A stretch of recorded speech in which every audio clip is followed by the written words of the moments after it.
direction. Day 7. There's about 8 more miles to the next water cache. It's called the third water cache. It's after Scissors. And I'm going with Matt and Greg. And we're going now since 3 or 4 hours. It all looks like this. We're going on the ridge. And I have only 2 liters of water. As you probably can see, the one water bottle is colored red. I put some electrolytes in there, not only because of the heat, also because it was from a water cache under a highway bridge in big gallon packs, and it tastes so much like plastic, so I had to put something in it to not taste the plastic so much. Yeah, and we hope to reach the next water, which is all we're thinking about, by the way, in about 4 or 5 hours. So at 5 or 6 o'clock, then we have 1 hour to set up tent. Good morning. This is early day 7. Or is it day 8? Anyhow, we slept at 91.2 miles at the third gate water cache, which is a kind of oasis for hikers because it has water. Somebody brought it up. There's maybe 100 gallons of water there, and we needed it desperately. It was a cold night in between the bushes. It was not really freezing, maybe down to 40 degrees, 5 degrees Celsius, but it felt a little colder because there was heavy winds in there. So the plan for today is to go as close as possible to Warner Springs. There's a community center. Everyone's hoping to charge phones. It would be a dream to have Wi-Fi because my plan sucks down at 2.5 gigabyte. So I need desperately some Wi-Fi. But other than that, it's really nice here. We started at 7:15 and the sun has come out, so everything's warming up. By the way, did I say that everything gets real dirty? I don't know who invented white gloves, but they don't make any sense in the desert. So far, for now, thanks for watching. Quick update on day 7, past the 100-mile marker. Found some trail magic, had some oatmeal and a cold can of Coke. And then I took a nap because I did a long 10-mile stretch from 7 o'clock to 11 o'clock, and now I'm really tired. I was lying down here, had my map here, and now I'm sitting under my umbrella because it's getting very hot. And I will keep going in about an hour and will try to make it 6 or 8 more miles to Warner Springs. Yeah, that's it. Oh wow, that's a completely different scenery here. Look at this, I'm on Warner Springs Meadow. Here, there's grass all around. It's so nice here. It's a part of the desert which really seems to have a little more water. I had a good afternoon lunch nap at the Trail Angel station, and I'm now on my way to Warner Springs, and it's really beautiful here. Wow, look at this. The cool thing about the PCT ticket is that if you have such a ticket and decide to put up the tent, you can put up the tent everywhere you want around the PCT. So this is a pretty good camp spot, not overcrowded, and you just have to take care that it's not too much wind coming, and then you have enough water. Day 7, this is where we're coming from.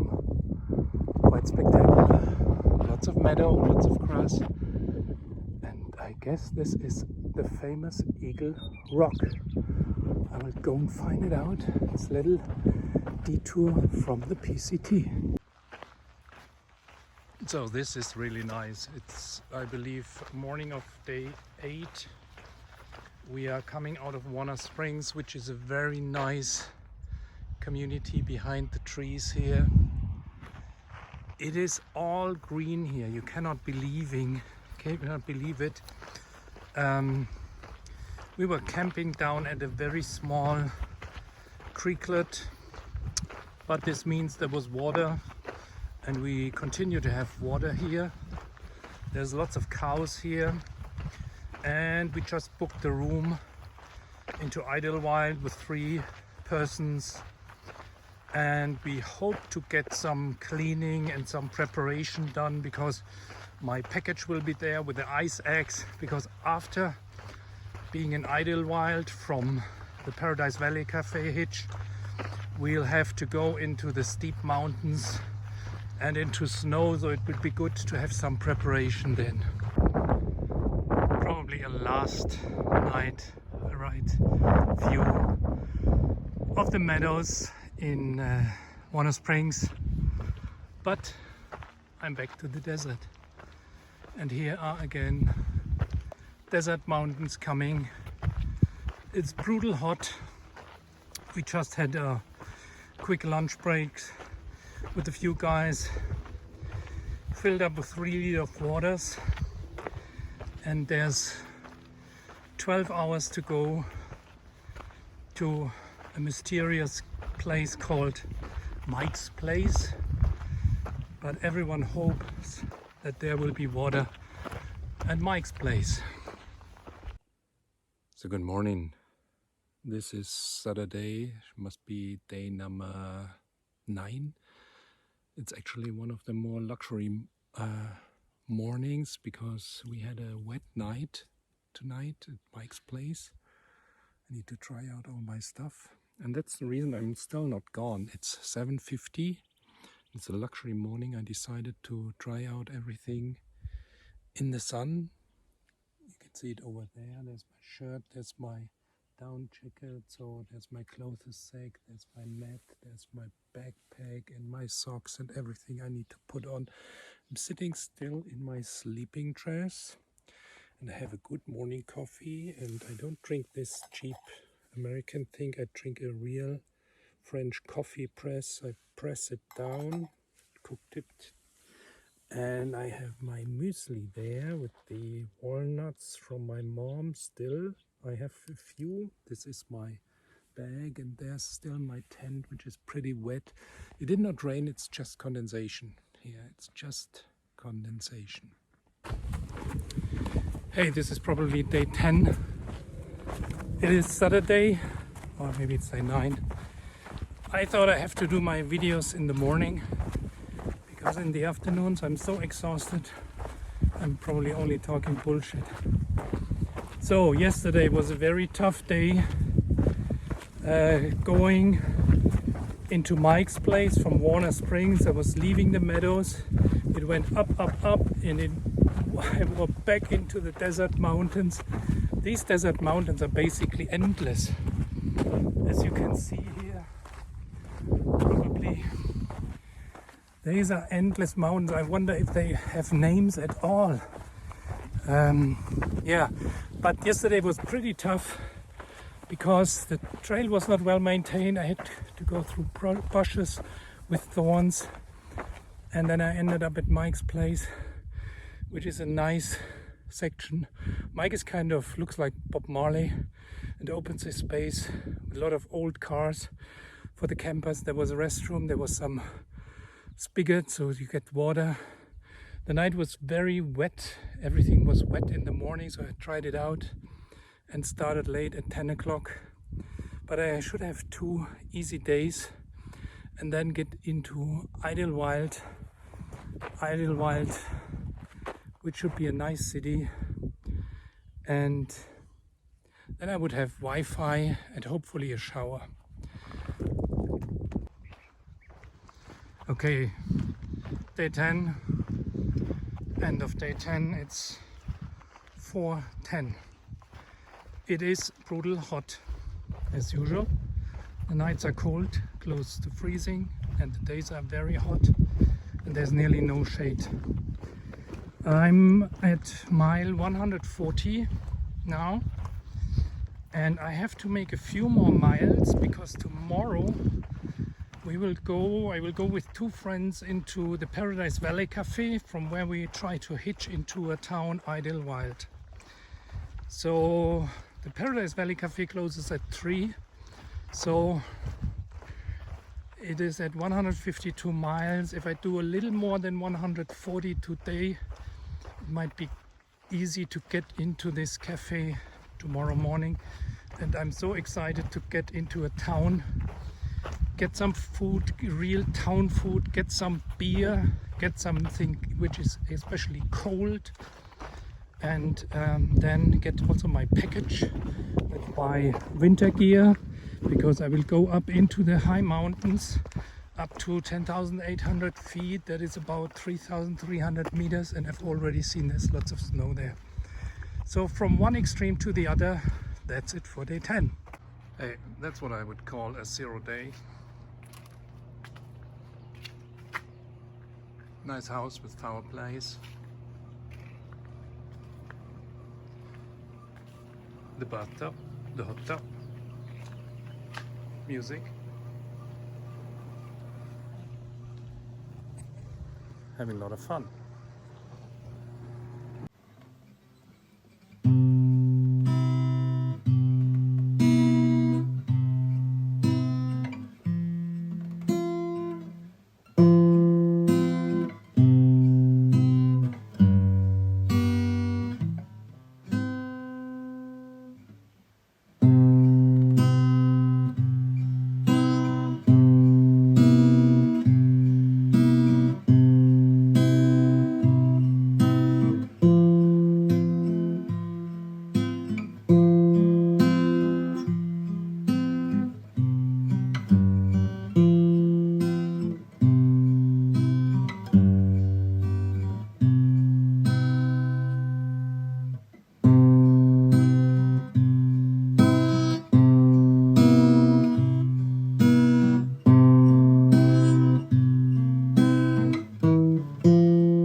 They sat together in the park as the evening sky grew dark. She looked at him and he felt a spark tingle to his bones. It was then he felt alone and wished that he gone straight. Watch out for the simple twist of fate. They walked along by the old canal, a little confused, I remember well. Stopped into a strange hotel, neon burning bright. He felt the heat of the night hit him like a freight train, moving with the simple twist of fate. A saxophone someplace far off played as she was walking by the arcade, as the light passed through a bead of shade where he was waking up. She dropped a coin into the cup of a blind man at the gate, forgot about the simple twist of fate.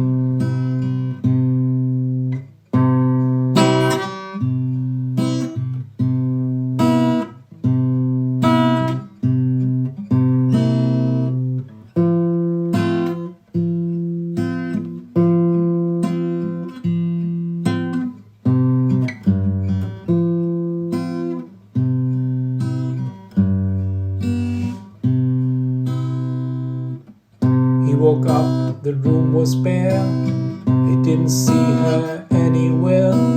He told himself he didn't care. Pushed the window open wide. Felt an emptiness inside, to which he just could not relate.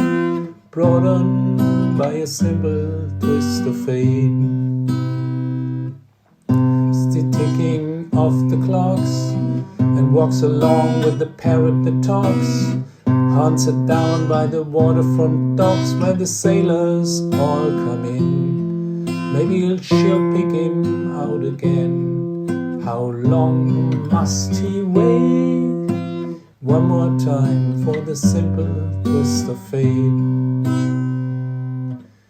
People tell me it's a sin to know and feel too much within.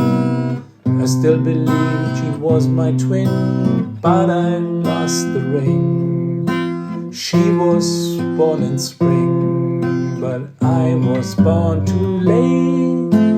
Blame it on the simple twist of fate.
They sat together in the park as the evening sky grew dark. She looked at him and he felt a spark tingle to his bones. It was then he felt alone and wished that he'd gone straight. Watched out for the simple twist of fate. They walked along by the old canal, a little confused, I remember well. Stopped into a strange hotel, neon burning bright. He felt the heat of the night hit him like a freight train, moving with the simple twist of fate. A saxophone someplace far off played as she was walking by the arcade, as the light passed through a bead of shade where he was waking up. She dropped a coin into the cup of a blind man at the gate. Forgot about the simple twist of fate.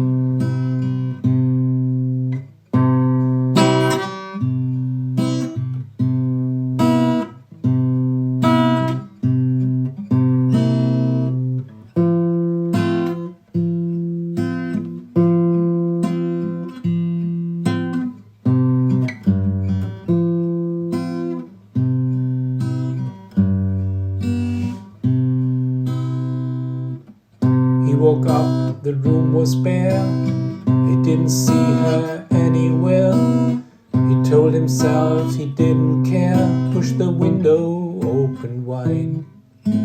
Felt an emptiness inside, to which he just could not relate.